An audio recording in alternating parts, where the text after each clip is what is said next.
As the Byzantine Empire crumbled in the east, the Muslim world tightened its grip on Jerusalem after Saladin's forces encircled and destroyed a Christian army there in 1187. King Guy of Jerusalem barely escaped with his life. Now Europe's response was swift and decisive. The Third Crusade, a holy mission to win back the Holy Land, was launched by none other than the Holy Roman Emperor Frederick I, Barbarossa, plus King Richard I of England, also known as the Lionheart, and King Philip II of France. These three powerful rulers assembled a massive force of over 20,000 knights. Yet despite their strength, the Crusaders couldn't break through Saladin's defenses. Richard, who had come off worse in a battle with Saladin near Jaffa, managed to lay siege to the city of Acre, finally capturing it in July 1191. But as they moved south, the Crusaders faced unexpected resistance from Izz ad-Din al-Afdali, an Egyptian vizier who halted their advance at the Battle of Arsef. After a brutal 3-hour fight, Richard won a tactical victory. However, tensions between the European kings grew, and soon after, Philip and Frederick returned home, leaving Richard to face Saladin alone. But even Richard realized the folly of trying to conquer Jerusalem without allies. So he, too, retreated, signing a treaty with Saladin that granted English pilgrims access to Jerusalem. Meanwhile, further east, Genghis Khan was making his own mark on history. Born in 1160s to a kidnapped mother, his father was killed when Genghis was 9, and he was soon cast out of his tribe. Through a combination of alliances and warfare, he gradually united the disparate Mongol tribes by 1206. Establishing the Mongol Empire, which stretched from the Pacific Ocean to the edge of Eastern Europe. Although fiercely a conqueror, he was surprisingly enlightened in some ways. He abolished Mongol slavery, granted religious freedom, and banned the sale of women, seeing them as human property. However, when confronted with opposition, he could be ruthless. In 1209, he subjugated the Western Xia kingdom and turned his attention to the Jin dynasty in China. By 1214, his forces had devastated Beijing, creating famine and destruction that may have killed over 11 million people. Back in England, King John was facing troubles of his own. Nobles who resented his heavy taxation and oppressive rule rebelled. In 1215, they forced him to sign the Magna Carta, a document that outlined individual rights and due process, including trial by jury and the principle of habeas corpus, preventing arbitrary arrest. Another crusade followed in 1217. This time led by King Andrew II of Hungary and Duke Leopold VI of Austria. Though the Europeans captured Damietta in Egypt by 1219, they couldn't advance further and soon signed an agreement to withdraw. With the way cleared, Genghis Khan's grandson, Ogday, continued the campaign against the Khwarezm Empire. Cities fell to fire and sword. Craftsmen were spared, but soldiers and nobles were slaughtered. Even peasants were used as human shields. The death toll is uncertain and possibly exaggerated by Mongol propaganda. By 1228, Genghis ruled from the Sea of Japan to the Caspian Sea, and today, about 8% of Central Asian men carry his genetic legacy. In 1228, German Emperor Frederick II led the Sixth Crusade to the Holy Land. It ended in failure. In 1248, King Louis IX of France launched the Seventh Crusade, but he too was captured in Egypt and ransomed. Still determined to win back Jerusalem, he tried again in 1270. The so-called Eighth Crusade ended with his death from dysentery. So for nearly 2 centuries, the dream of retaking Jerusalem remained just that, a dream. In 1295, England's King, Edward I, convened one of the first parliaments, arguing that what touches all must be approved by all, an idea that would help lay the groundwork for representative government. Meanwhile, in Africa, Mansa Musa of Mali made a legendary pilgrimage to Mecca, giving away so much gold that it triggered inflation across North Africa. Back in Mali, he founded Islamic schools in Timbuktu, including the University of Sankar, though only the Djinguerbir Mosque remains today. Across the Atlantic, the Aztecs were busy building their own empire. Around 1200 AD, they founded the city of Tenochtitlan on the shores of Lake Texcoco, fulfilling an ancient prophecy of an eagle, a cactus, and a serpent. Over the next 2 centuries, they constructed impressive temples like the Templo Mayor, where the feathered serpent god was worshipped, and they developed innovative chinampas, or floating gardens, to grow maize, beans, and squash. As the Aztec and Mali empires flourished, England and France plunged into the 100 Years' War. The conflict, which lasted on and off for the next century, was sparked by English King Edward III's claim to the French throne after the death of Charles IV in 1328. Battles were fought over the region of Guienne, but the war became infamous for the appearance of a peasant woman, Joan of Arc, who claimed to have visions from God, leading her people to victory at the Battle of Orleans in 1429. She became a symbol of French resistance, but in 1430 she was captured by the English, charged with heresy, and burned at the stake in 1431, just 19 years old. 2 decades later, the French finally defeated the English at the Battle of Castellon, ending England's claims to French land. But the war wasn't the only thing ending. As the 1400s drew to a close, the Byzantine Empire, the last vestige of the Eastern Roman Empire, faced its final days. In 1453, Sultan Mehmed II of the Ottoman Empire brought 80,000 troops and massive cannons to the gates of Constantinople. Emperor Constantine XI and his defenders fought valiantly, but the city's vast wealth and strategic location made it irresistible. The Ottomans breached the walls, capturing the city. Constantine was killed in battle, and the age of Byzantium came to an end. The Ottomans would go on to establish their empire in the east, and thus, the stage was set for the great empires of the Renaissance. Hey there, I sure do love talking about world history. Don't know what I'll cover next, but it'll be awesome. Just click here to subscribe if you want to join me for more historical tales. After the death of Charlemagne in 814, his son Louis the Pious inherited the empire. But Louis wasn't like his father. He lacked strength and decisiveness, and as a result, the empire began to fall apart. The Viking raids along the Rhine River devastated entire communities. Towns burned and farmlands lay abandoned. Faith in centralized power waned and local lords took charge of their own defenses. This growing instability across Europe led to the rise of feudalism. In this system, peasants, also known as serfs, farmed the land in exchange for protection from knights and nobles. At the top of this hierarchy stood the Pope, who was believed to hold divine authority. Meanwhile, Arab forces under the Abbasid Caliphate pushed further west, capturing Crete in 827, followed by Sicily and Sardinia. In 840, Louis the Pious died, and the empire was divided among his sons in the Treaty of Verdun. West Francia became the Kingdom of France. East Francia became Germany, and the short-lived Middle Kingdom went to the weakest son, Lothair. This division proved pivotal as the separate kingdoms pursued distinct paths. In England, Viking invasions prompted Alfred the Great of Wessex to build fortified settlements called burhs and form strategic alliances. In Eastern Europe, according to legend, Slavic tribes invited the Viking leader Rurik to bring order to their lands. This invitation laid the foundation for the Kievan Rus dynasty, which would dominate Eastern Europe for centuries. Rurik's successor, Oleg, established key cities like Kiev and set the stage for the rise of Russia. Back in England, Alfred's grandson, Athelstan, eventually unified the Anglo-Saxon kingdoms and became the first true king of England. In East Francia, the Magyars, or early Hungarians, repeatedly attacked until King Otto I defeated them at the Battle of Lechfeld in 955. By 962, Otto had also secured Italy and was crowned Holy Roman Emperor, officially reviving the empire. In France, the Carolingian dynasty ended with the death of Louis V in 987. The nobles elected Hugh Capet as king, beginning the Capetian dynasty. By this time, feudalism had firmly taken root across Europe. Society was organized into rigid social tiers. Meanwhile, across the Atlantic, in the early 11th century, Viking explorer Leif Erikson sailed west from Greenland and discovered a new land, Vinland, known today as Newfoundland, Canada. He and his crews spent a winter there, interacting with indigenous peoples, and returned with tales of a distant continent. While much about the Americas in this era remains unknown, we do know that advanced civilizations like the Maya were thriving. They built great cities such as Tikal and Chichen Itza. Across North America, tribes like the Cherokee, Navajo, and Inuit flourished, each experiencing its own unique path of growth, expansion, and change as Europe and Asia did. The Inuit people were likely the ones who had contact with Leif Erikson's fleet. Back in Europe, the Church of the Holy Sepulchre stood in Jerusalem, a sacred Christian site believed to mark the place of Jesus' crucifixion and resurrection.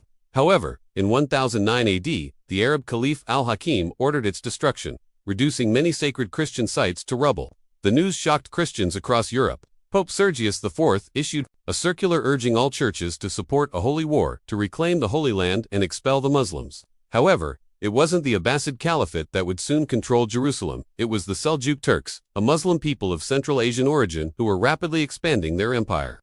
By 1055, the Seljuks had taken Baghdad, the Abbasid capital. Though initially respecting the Caliph's authority, the Seljuks gradually took full control. In 1076, they captured Edessa, and in 1077, Mecca, the holiest city in Islam. As a result, the Muslim world was unprepared when in 1095, Pope Urban II called upon Christians at the Council of Clermont to take up arms and reclaim the Holy Land. The Pope promised spiritual rewards and forgiveness of sins to anyone who joined the crusade. Inspired, many knights, nobles, and peasants answered the call. Prominent European leaders like Godfrey of Bouillon, Raymond of Toulouse, Bohemond of Taranto, and Robert of Flanders led armies toward Jerusalem. The Christians, united in their cause, faced a divided Muslim world. They captured Edessa in 1098 and took Jerusalem in 1099. However, the conflict didn't end there. In 1144, Turkish ruler Ahmad ad-Din Zengi besieged and conquered Edessa, whose weak defenses could not withstand the Muslim attack. The Christian population suffered greatly. Many were killed or enslaved. Angered, European forces returned in 1147 to recapture Edessa, but the Second Crusade failed. Logistical problems, infighting, and the devastating loss at the Battle of Inab in 1149, where King Louis VII was captured, crippled the Crusaders. While Christians and Muslims clashed, in Southeast Asia, King Suryavarman II of the Khmer Empire built Angkor Wat, a magnificent temple dedicated to the Hindu god Vishnu, known as the preserver of the universe. The temple's vast carvings depict scenes of Hindu mythology and Khmer history, with a central sanctuary considered the most sacred part of the complex. Meanwhile, in 1187, Saladin, the Muslim commander of Egypt, declared jihad to reclaim Jerusalem. His 20,000-strong army clashed with King Guy's 12,000 crusaders near the Sea of Galilee. Using superior cavalry, Saladin's forces encircled and overwhelmed the exhausted crusaders. Most were captured or killed, and King Guy barely escaped. Jerusalem fell back into Muslim hands. Determined to recover the city, the Third Crusade was launched, led by Emperor Frederick I, King Richard I of England, and King Philip II of France. Yet despite their military power, the Crusaders failed to recapture Jerusalem, and the Third Crusade ended in disappointment. Farther east, Genghis Khan emerged from hardship. Born to a kidnapped mother and orphaned at a young age, he was abandoned by his clan. But through alliances and warfare, he united Mongolia by 1206. Genghis outlawed the sale of women, banned Mongol slavery, and supported religious freedom, but was ruthless in war. He conquered the Xisha kingdom in 1209 and waged brutal campaigns against China's Jin dynasty. In 1214, he sacked Beijing, then Dadu, causing mass starvation and destruction. Meanwhile, in Europe, King John of England faced pressure from rebellious barons. The result was the Magna Carta in 1215, a document establishing key rights like fair trial, due process, and habeas corpus, foundations of modern legal systems. And so the tale of the world in the 12th century unfolds, a story of faith and exploration and expansion, conquests and conflicts, all contributing to the rich tapestry of world history. What other significant events and developments from this period would you like us to cover? Let us know in the comments. And don't forget to subscribe for more engaging historical tales. Meanwhile, tensions were rising in Europe between the Franks and the Alemanni. In 496 AD, during the Battle of Tolbiac, Clovis I led the Franks into battle. Facing near defeat, he prayed to the Christian god, vowing to convert if victorious. According to legend, a sudden storm disrupted the Alemanni lines, allowing the Franks to rally and win.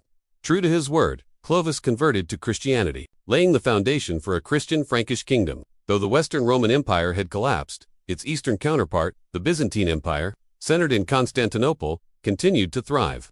Many historians regard it as a continuation of the Roman legacy. Under Emperor Justinian I, the Byzantines reclaimed parts of Italy, North Africa, and Spain. Justinian also oversaw the compilation of Roman laws into the Corpus Juris Civilis, the basis for modern European legal systems. He commissioned the Hagia Sophia, an architectural marvel that became the heart of Eastern Orthodox Christianity.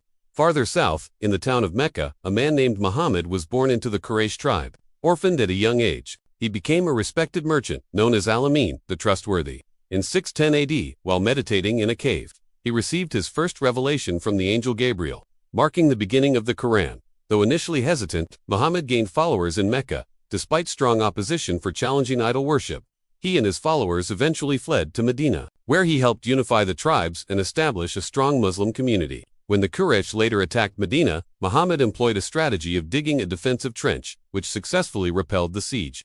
In 630, he returned to Mecca peacefully and converted the majority of its citizens to Islam. By the time of his death, most of the Arabian Peninsula had embraced Islam. His successors, the caliphs, continued expanding the Islamic Empire, capturing Syria, Jerusalem, and the Sasanian capital by 637. Within decades, Muslim forces had conquered Egypt, North Africa, and Spain. By 716, the Islamic Caliphate stretched from Lisbon in the west to the borders of China in the east. In 732, a Muslim army led by Emir Abdul Rahman invaded France, seizing Bordeaux and advancing to Tours. There they were met by Frankish leader Charles Martel. In a decisive battle, the Franks emerged victorious, halting further Muslim expansion into Western Europe. While much of Europe was embroiled in religious wars, Tang Dynasty China flourished with religious pluralism. Confucianism, Taoism, and Buddhism coexisted peacefully. It was also a cultural high point, a golden age of poetry. Masters like Li Po and Du Fu composed timeless works, including Li Po's contemplative poem Zazen on Qingting Mountain. In 768, Charlemagne became king of the Franks. A brilliant military strategist, he expanded his realm across modern-day France, Germany, and Italy. A devout Christian, Charlemagne championed the spread of Christianity. When Pope Leo III was attacked in Rome, Charlemagne intervened and restored order. As a reward, the Pope crowned him Holy Roman Emperor on Christmas Day, 800 AD, establishing a new Roman Empire in the West. The year is 800. You are watching Europe. Charlemagne has just died, leaving his empire to his son Louis the Pious. But Louis is no strong man like his father. Instead, Viking raids along the Rhine River terrify the population. People no longer feel protected by Louis, so they turn to the local lords for help. These lords raise armies and build fortifications to defend their people. In exchange, the serfs farm the land and provide food for the knights and nobles who protect them. And at the top of this pyramid is the Pope, who believes he has divine authority over all. Meanwhile, Arabs have recently seized the island of Crete in 827, followed by Sicily and Sardinia. And after Louis the Pious dies in 840, Charlemagne's empire is divided among his heirs in the Treaty of Verdun. The empire splits into three: West Francia, or modern France, East Francia, or Germany, and a short-lived Middle Kingdom. In England, Viking invasions prompt the Anglo-Saxons of Wessex to fortify their kingdom under Alfred the Great. He builds defensive burhs and forms alliances with neighboring kingdoms. Further east, legend says that Slavic tribes invited Viking leader Rurik to bring order to their lands, founding the dynasty that will eventually rule the Kievan Rus. Rurik's kinsman, Oleg, later establishes cities like Kiev, laying the groundwork for Russia. Back in England, Alfred's grandson, Athelstan, defeats the Vikings and unifies the Anglo-Saxon kingdoms. He becomes the first king of England. In East Francia, the Magyars, or Hungarians, attack relentlessly until King Otto I defeats them at the Battle of Lechfeld in 955. By 962, Otto has also conquered Italy and is crowned Holy Roman Emperor, reviving the title held by his distant cousin, Charlemagne. In France, the Carolingian line ends with Louis V in 987, with no strong ruler to lead the kingdom. The nobles elect Hugh Capet as king, founding the Capetian dynasty. By this time, feudalism has taken hold across Europe. Everyone is entrenched in a strict social hierarchy with little hope of moving up. But not everyone is so accepting of their fate. In the early 11th century, Viking explorer Leif Erikson sails west from Greenland and discovers Vinland, or modern-day Newfoundland, Canada. He and his crew spend a winter there, interacting with the indigenous peoples, and return with news of a new land. They call it Vinland because of the many wild grapes growing there. But the Vikings don't establish any permanent settlements in North America, though perhaps they should have. While much of what we know about the Americas comes from the Spanish and Portuguese in later centuries, various civilizations are thriving here. The Maya build great cities like Tikal and Chichen Itza, while tribes like the Cherokee, Navajo, and Inuit thrive across the vast continent. Though not as well documented, these cultures are likely experiencing their own forms of growth and expansion, just like those in Europe and Asia. In 476 AD, Germanic general Odoacer deposes Romulus Augustulus, the last Western Roman emperor. He hoped his action would enrage the Eastern Roman emperor to send his army and restore Roman rule. But when that didn't happen, Odoacer declared himself king of Italy. He ruled for only 7 years, though, because in 493, Theodoric the Great of the Ostrogoths invaded Italy at the behest of the Eastern Roman Emperor Zeno. Theodoric defeats Odoacer, establishing the Ostrogothic kingdom and signaling the end of the Western Roman Empire. Click here to watch how the Byzantine Empire transitioned from the Eastern Roman Empire, or click here to watch how Islam began. The year is 44 BCE. A Roman senator named Marcus Junius Brutus stabs Gaius Julius Caesar, a Roman general and dictator, more than 20 times. Caesar falls victim to conspiracy, dying on the steps of the Roman Senate. A few months later, Caesar's adopted son, Octavian, defeats the assassins, Brutus and Cassius. At the Battle of Philippi, Octavian then teams up with Mark Antony to defeat other rivals and emerge as the most powerful Roman leader. Eventually, Octavian defeats Mark Antony and Cleopatra at the Battle of Actium in 31 BC, now known as Augustus. He becomes Rome's first emperor, marking the beginning of the Pax Romana, a period of relative peace and prosperity. Augustus reigned until 1480, but let's travel halfway around the world during this time. In the Middle East, the Romans had recently seized control of Bethlehem, a small town in Judea, according to the Gospel of Luke in the Bible. It was during Augustus's census that Mary traveled to Bethlehem with her husband, Joseph, to register for the census. There, Jesus Christ was born in a stable and laid in a manger. The announcement of Jesus' birth to shepherds is depicted in paintings like Adoration of the Shepherds by Italian Renaissance painter Giotto di Bondone. As Jesus grew older, he preached about the kingdom of God and performed miracles. His followers, Matthew, Mark, Luke, and John, known as the evangelists, recorded his life and teachings in the Gospels. The term gospel itself means good news in Greek. Over time, Jesus attracted many disciples and his message spread throughout Judea. Meanwhile, Augustus continued to solidify his rule in Rome. He made significant improvements to infrastructure, extended Roman citizenship, promoted Latin language and culture, and implemented significant reforms. One of his most enduring legacies was the Julian calendar, which became the basis for the Gregorian calendar used today. However, despite the progress and prosperity in Rome and elsewhere, the seeds of discontent were already being sown. By the mid-1st century CE, an increasing number of Jews rejected Roman rule in Judea. They felt alienated by Roman customs and resented the imposition of foreign gods and laws. Some called for independence, and others demanded full Roman citizenship. This tension culminated in the Jewish revolt against Roman rule in Judea, also known as the Great Revolt or the War of the Jews. The revolt is mentioned by Roman historians like Josephus, Flavius, and Suetonius, providing insight into its causes and consequences. At the heart of the revolt was a growing sense of Jewish nationalism. Jews felt oppressed by Roman policies and wanted self. Additionally, the imposition of foreign rulers in Jerusalem and the destruction of the Second Temple deeply affected Jewish identity and religious practices. The revolt started in 66 CE under the leadership of Jewish rebels.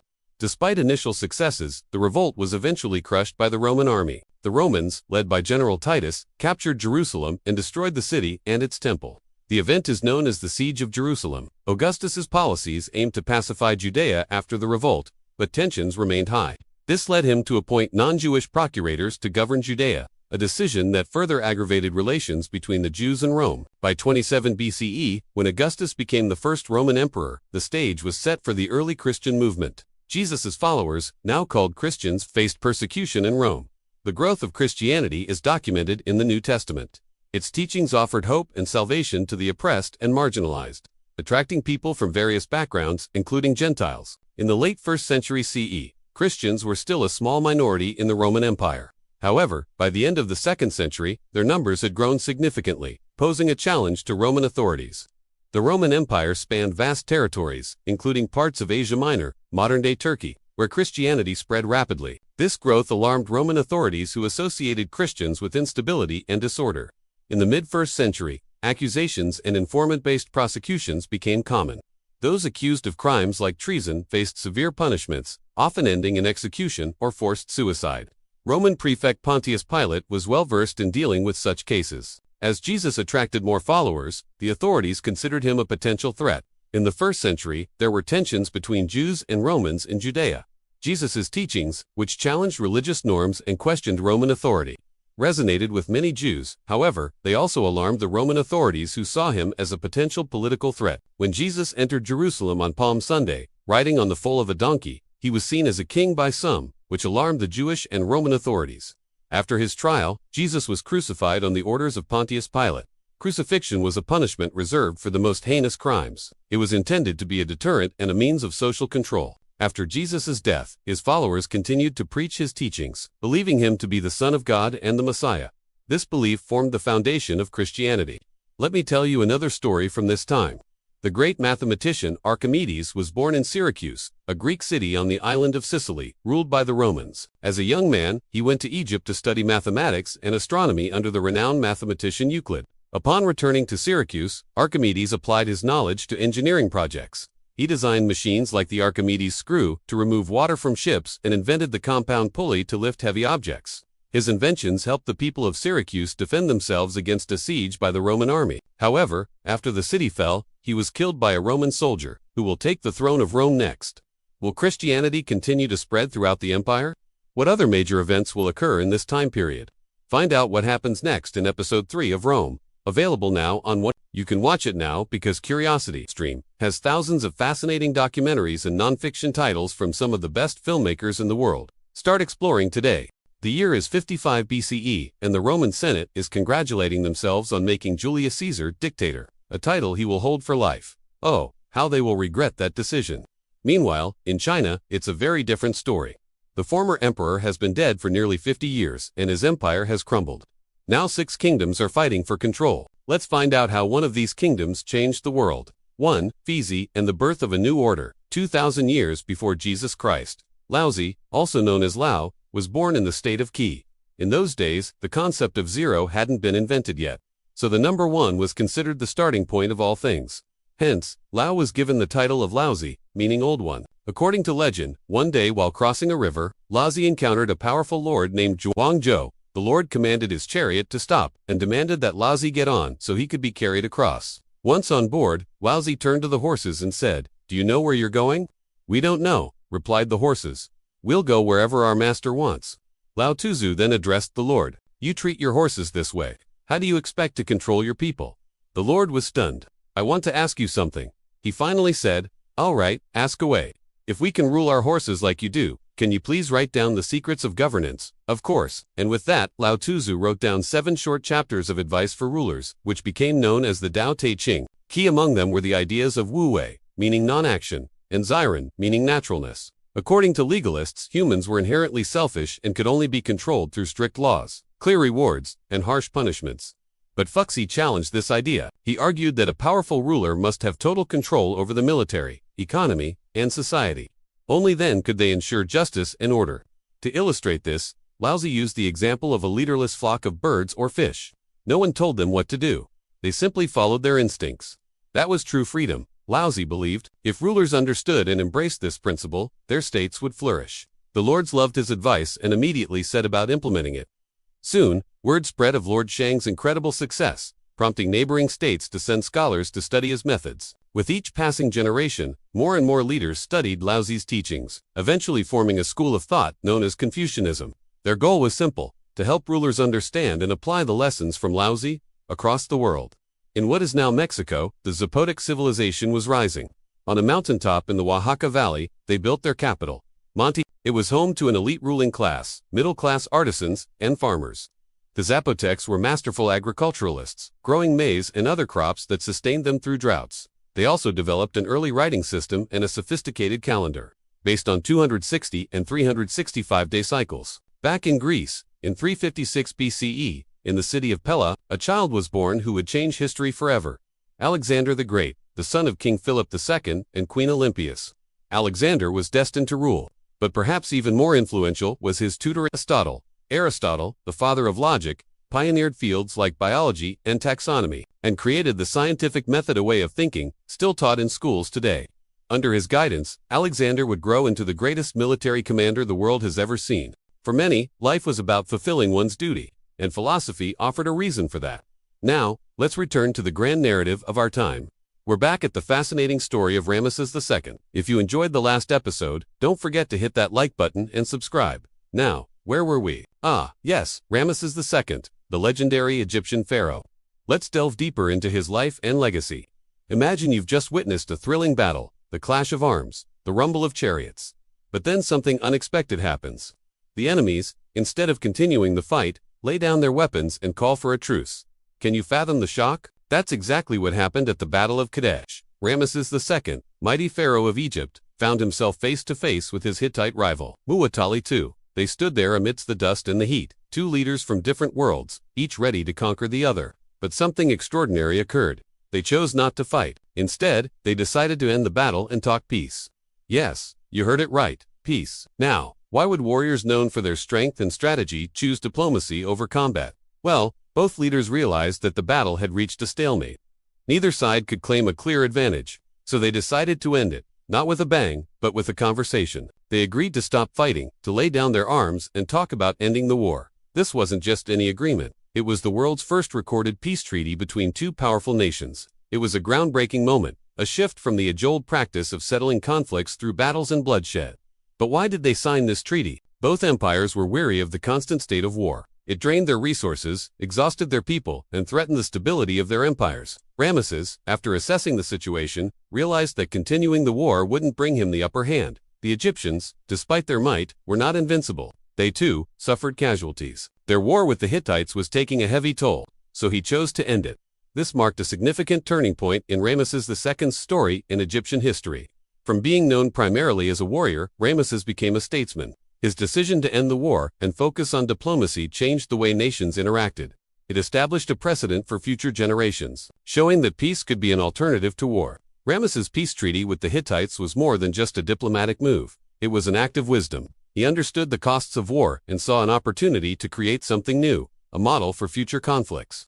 By laying down his arms, he showed the world that a ruler didn't need to be defined only by their military prowess, but also by their ability to bring peace and prosperity to their people. After the peace treaty, Ramesses II continued to expand his empire. He focused on trade, built monuments, and ruled with wisdom. He became one of Egypt's most beloved pharaohs, remembered not just for his battles, but for his ability to forge alliances and secure a lasting peace. His story teaches us that true strength lies not just in military power, but in the courage to seek peace and the wisdom to build a better future. But what about Mu'attali II, his Hittite opponent? What was his role in this historic peace? Unfortunately, history remembers Ramesses' deeds more vividly than Mu'attali's, but that doesn't diminish the Hittite king's contribution to ending the war. Both kings made a conscious choice for peace, setting aside their differences and choosing dialogue over destruction. In the grand tapestry of history, Ramesses II stands out as a beacon of leadership, not just in war, but in peace. His story is a reminder that true strength lies in seeking understanding amidst conflict. It's a lesson we continue to learn even today. As we conclude our journey through ancient history, let's take a moment to reflect on the lessons of yesterday. Ancient Egypt, Mesopotamia, and China, each with its unique societal structure, faced common challenges, finding solutions to feed their growing populations and maintain social order. While their methods differed, their dedication to problem-solving remains timeless. The story of Ramesses II reminds us that true leadership isn't just about military might, but also about seeking peace and understanding. Now, I have a question for you. Which aspect of ancient history intrigues you the most? The engineering marvels, the societal structures, or the diplomatic tales? Share your thoughts in the comments below. Your comments enrich our community and help others discover more about the past. Before we part ways, remember to hit that subscribe button. It's your passport to a world of endless discovery. With every click, you'll unlock new adventures in history. And now, here's a sneak peek into next time's adventure. Join us as we explore the mysteries of the Aztec Empire. Until then, keep exploring, keep asking questions, and keep seeking answers. The world is brimming with stories waiting to be uncovered. Thank you for joining me on this incredible journey through time. Keep learning, and I'll see you soon. These are the greatest feats of human engineering. It took 20 years of labor to complete. After Khufu came Kafir and Menkaure, who built the second and third pyramids of Giza, completing the iconic trio we know today. Across the mountains and rivers of East Asia, the first Chinese dynasty was born. In 2100 BCE, the Xia dynasty emerged, at least according to legend. The story goes that when the Yellow River flooded, devastating villages and crops, a man named Yu the Great devoted himself to taming the water. For 13 years, he built levees and canals, controlling the river and ending the destruction.